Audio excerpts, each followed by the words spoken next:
ঝিনাইদহে PR পদ্ধতিসহ ৫ দফা দাবিতে মানববন্ধন করেছে বাংলাদেশ জামাতে ইসলামী।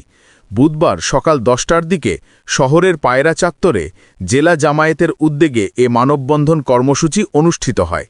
১৮ সাল মার্কার নির্বাচন, ২৪ সাল মার্কার নির্বাচন, ১৪ সাল মার্কার নির্বাচন বাংলাদেশে এই জাতি আর হতে দেবে না।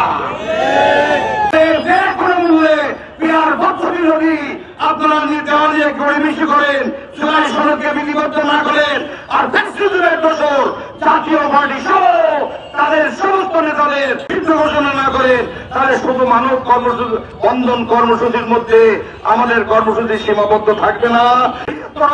রাজনৈতিক অঙ্গন ও জনগোষ্ঠীকে ঐক্যবদ্ধ করে আমরা আরো বৃহত্তর কর্মসূচি দিতে বাধ্য থাকবো। মানববন্ধনে প্রধান অতিথি হিসেবে উপস্থিত ছিলেন জেলা আমির ও ঝিনাইদহ ২ আসনের এমপি পদপ্রার্থী আলী আজম মোহাম্মদ আবু বক্কর। বিশেষ অতিথি ছিলেন জেলা নায়েবে আমির ও পৌর মেয়র পদপ্রার্থী আব্দুল আলিম, ঝিনাইদহ ৩ আসনের এমপি পদপ্রার্থী প্রফেসর মতিয়ার রহমান, জেলা সেক্রেটারি আব্দুল আওয়াল, সহকারী সেক্রেটারি কাজী সাগির আহমেদ, জেলা বাইতুল মাল সম্পাদক তাজুল ইসলাম এবং শহর আমির অ্যাডভোকেট ইসমাইল হোসেন প্রমুখ।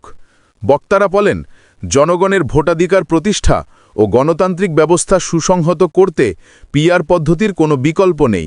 এজন্য এই পদ্ধতিকে জাতীয় সনদে অন্তর্ভুক্ত করে গণভোটের মাধ্যমে জনগণের মতামত নেওয়ার দাবি জানান তারা আরও বলেন, ইসলামী আদর্শভিত্তিক রাষ্ট্র গঠনে জামাতে ইসলামী জনগণের পাশে থেকে কাজ করে যাচ্ছে।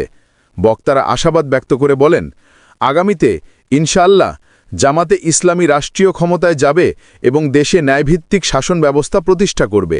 মানববন্ধনে জেলা ও উপজেলা পর্যায়ের নেতাকর্মী ও সমর্থকরা ব্যানার ও প্ল্যাকার্ড নিয়ে অংশগ্রহণ করেন।